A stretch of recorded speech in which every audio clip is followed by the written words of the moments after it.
우리 한국인들의 최대 명절은 설입니다. 가족들이 함께 모이고 새로운 한 해를 축복하며 인사하는 최대의 명절입니다. 이스라엘 백성들의 최대의 명절은 무엇일까요? 출애굽기 12장부터 시작된 유월절입니다. 유월절을 영어로 Passover, 넘어간다 라는 의미가 있는데 죽음의 천사가 넘어간 절기를 의미합니다. 애굽 사람들과 애굽의 왕이 우상 숭배를 하면서 하나님께서 말씀하신 내 백성을 애굽에서 내보내 광야에서 예배하게 하라는 하나님의 명을 거역하는 범죄를 범했습니다.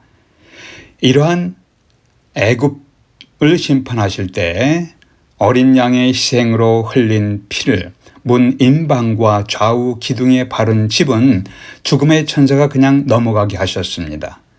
이스라엘 백성들은 하나님의 심판에서 구원받고 애굽의 노예에서 해방됩니다. 그리고 젖과 꿀이 흐르는 가나안 땅을 향하여 출발하는 사건, 바로 이것이 유월절 사건입니다.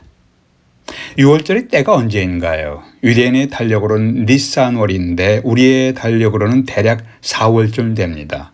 그러니 유월절은 봄에 시작되는 계절입니다. 만물이 수생하고 꽃이 피는 계절에 유대인들은 노예에서 해방을 경험한 사건과 함께 새로운 해를 시작합니다. 이러한 축제의 계절에 예수님을 죽이려는 음모를 꾸미는 악독한 사람들이 있었습니다. 이러한 어둠의 세력들의 핵심 인물은 누구였습니까? 14장 마가복음 14장 1절은 이렇게 시작합니다. 이틀이 지나면 유월절과 무교절이라. 대제사장들과 서기관들이 예수를 궤계로 잡아 죽일 방책을 구하며 대제사장과 서기관들이 간교한 모의를 하는 중에 이들이 감히 주님을 체포하지 못한 이유가 있었습니다. 그것은 2절에 보니까 가로되 민요가 날까 하노니 명절에는 하지 말자 하더라. 유월절 명절에는 하지 말자 하더라. 이 당시에 예수님은 사람들 사이에 매우 인기가 높았습니다. 주님은 그 당시에 서민들에게 용기와 희망을 주었습니다. 병자를 치료해 주셨습니다. 귀신 들린 자에게서 귀신을 쫓아내 주셨습니다. 굶주린 자에게 주님은 먹을 것을 공급해 주셨습니다. 사회적으로 멸시당하는 자들을 위로하시며 그들에게 친구가 되어 주셨습니다. 주님은 고난당하며 절망하는 자들에게 하나님 나라의 꿈을 제시하셨습니다. 이러한 주님을 체포하면 민중들이 큰 소요를 일으킬 것이기에 유대 종교자들이 망설이고 있었습니다.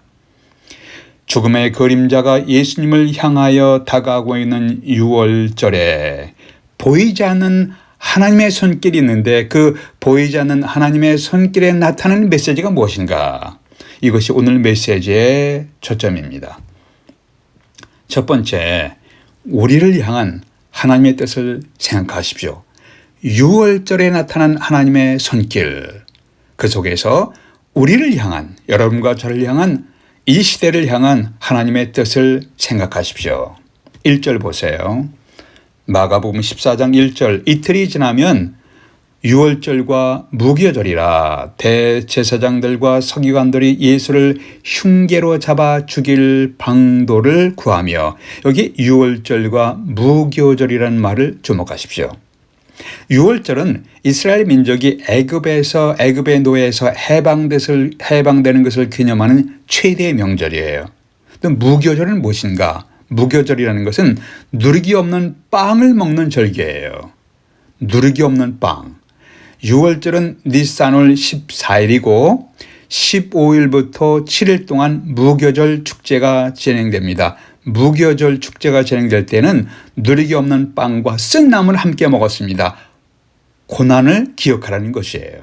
12절에 보니까 무교절의 첫날 곧 유월절 양 잡는 날에라고 기록되어 있고, 누가복음에서는 누가복음 22장 1절에서는 유월절이라는 무교절이 다가오매라고 기록된 것을 보면 유월절과 유월절과 무교절을 서로 교환해서 인터체인저블하게 쓰이기도 했다는 것을 볼 수 있습니다. 일반적으로 유월절 날인 금요일 오후에 오후 3시에 유월절 제사로 드릴 양들을 잡기 시작합니다. 예수님은 유월절 목요일 저녁에 체포되시고 금요일에 십자가에 달리셨다가 약 오후 3시경에 십자가에서 사망하셨습니다. 여기서 시간 타임을 보세요.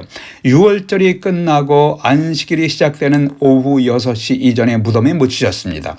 정확하게 유월절 희생 제사를 드릴 양을 잡는 시간에 예수님께서 희생되셨습니다. 이것은 우연이 아닙니다.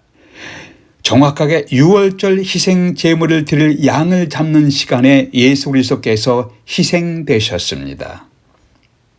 목요일 저녁에 유월절 식사를 하셨는데 금요일 오후에 또 유월절 양을 잡고 식사를 한다면 이스라엘 백성들은 유월절 식사를 2번 하는 거 이렇게 질문하는 사람들이 있습니다. 팔레스타인의 북쪽 갈릴리 사람들은 목요일에 유월절 식사를 하고 남쪽인 유대 지역 사람들은 금요일 저녁에 유월절 식사를 합니다. 이것이 어느 성경학자의 호너라는 성경학자의 주장입니다. 주님은 갈릴리에서 이것이 좀 잘 묘사하는 것이라고 생각됩니다. 주님은 갈릴리에서 온 사람들과 목요일 저녁에 유월절 식사를 하셨고 남쪽 유대 지방 사람들은 유월절 식사를 위해서 어린 양을 잡는 시간이 금요일 오후 3시경인데 바로 그 시간에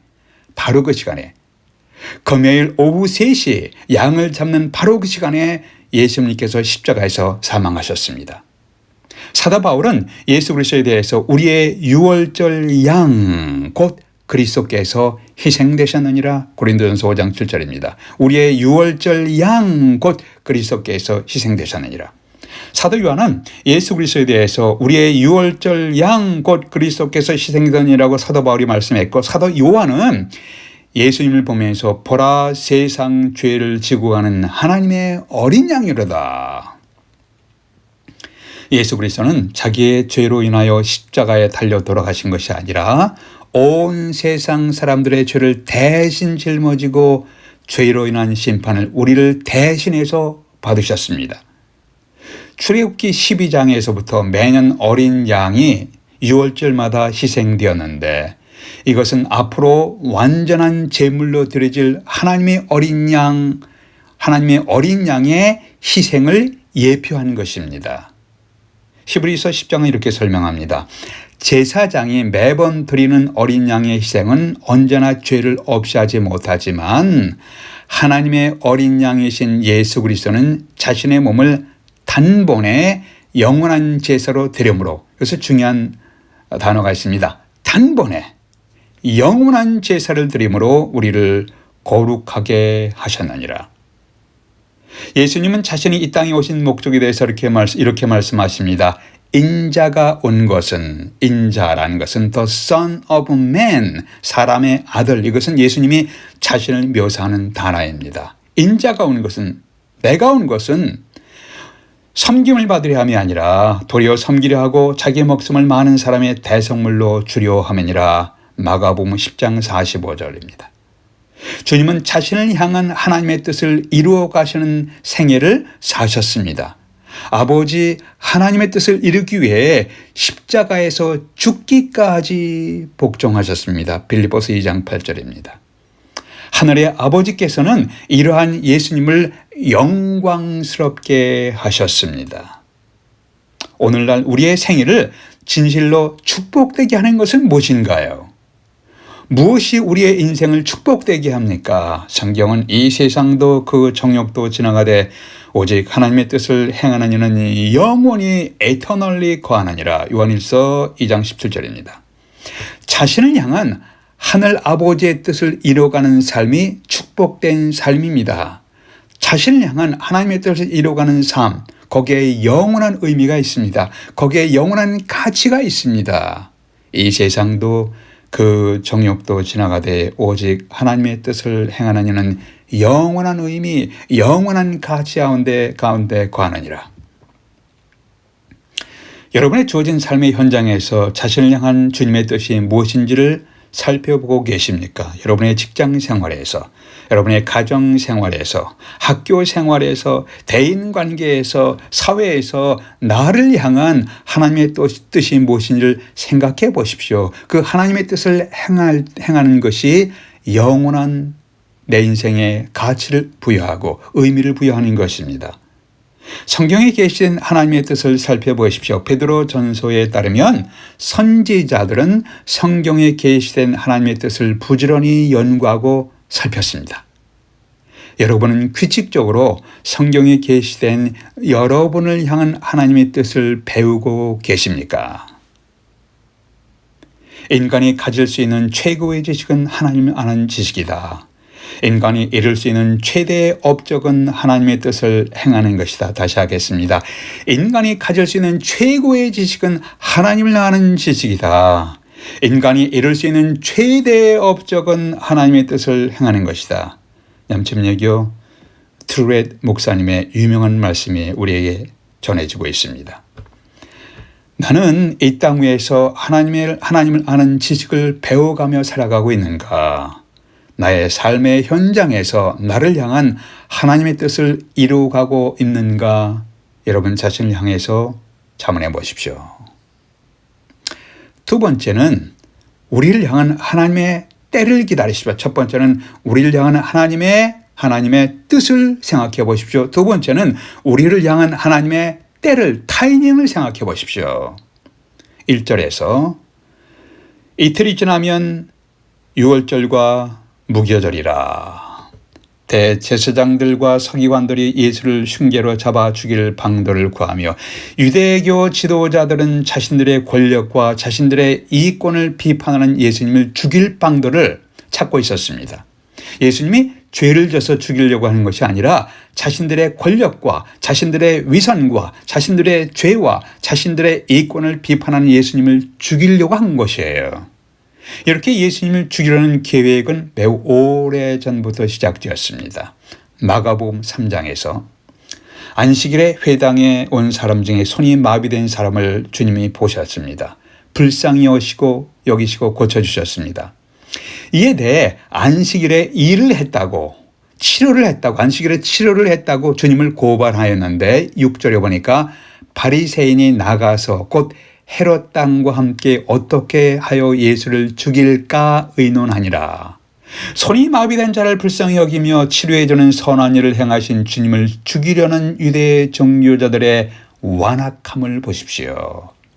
그러나 하나님의 때가 아니었습니다. 하나님의 타이밍이 아니었습니다. 예수님은 이 지상에서 태어나 생애가 시작되면서부터 살해의 위협을 받으셨습니다.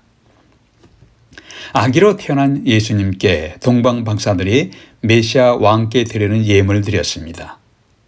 이때 헤롯 왕이 자신의 정치적인 위협으로 자신을 정치적으로 위협하는 인물로 예수님을 생각하면서 베들레헴과 그 인근의 2살 아래에 있는 모든 산의 아이들을 살해하도록 명령하며 다 죽였습니다.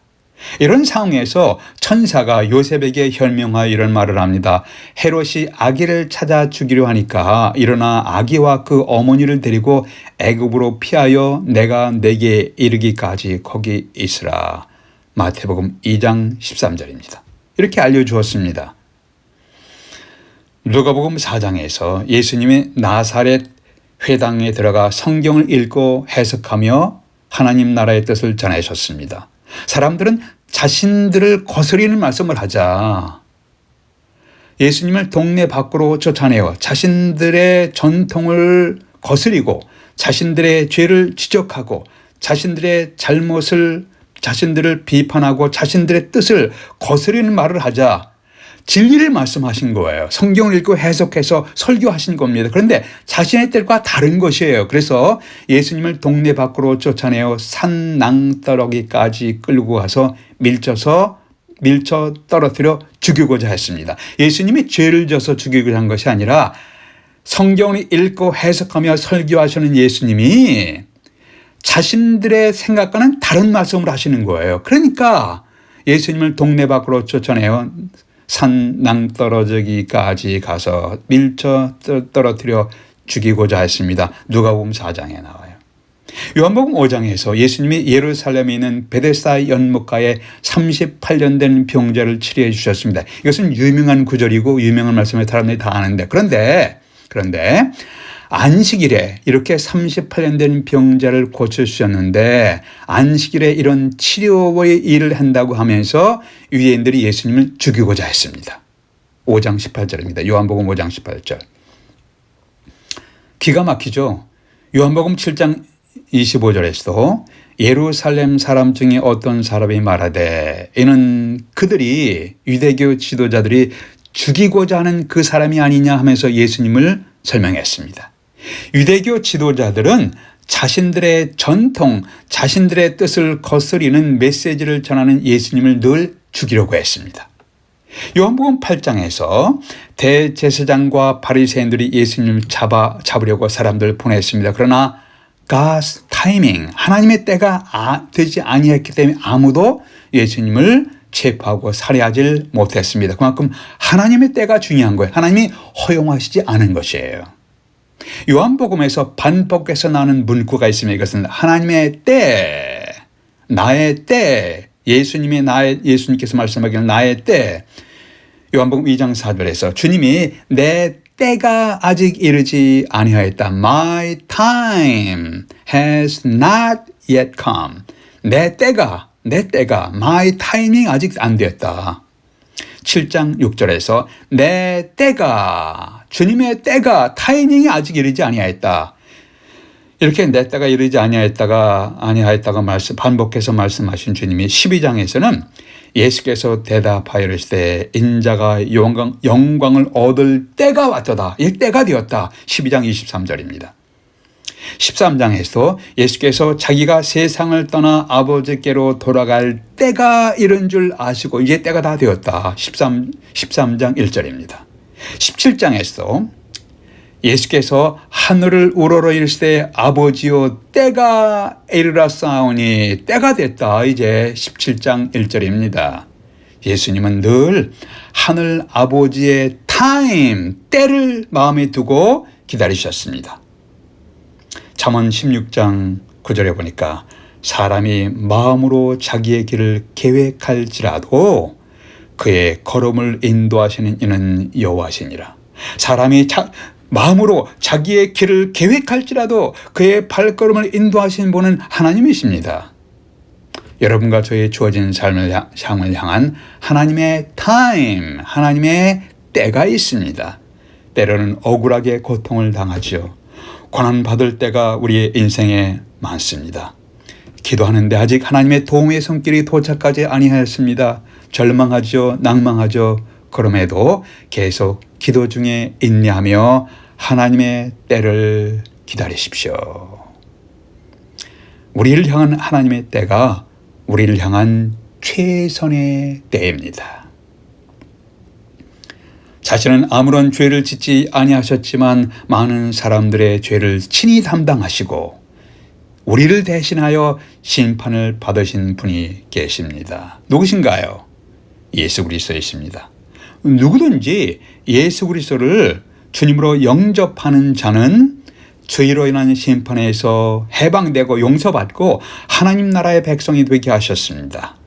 하나님은 이사야 선지자를 통해서 장차 오실 메시아 예수님에 대해서 이렇게 말씀하셨습니다. 그가 메시아가 자기 영혼을 버려 사망에 이르게 하며 범죄자 중 하나로 헤아림을 받았음이니라. 그러나 그가 메시아가 예수 그리스도께서 많은 사람의 죄를 담당하며 범죄자들을 위하여 기도하였느니라. 이사야 53장에 메시아 예수님 장차 오실 메시아에 대해서 자세히 그의 생애를 말씀했습니다.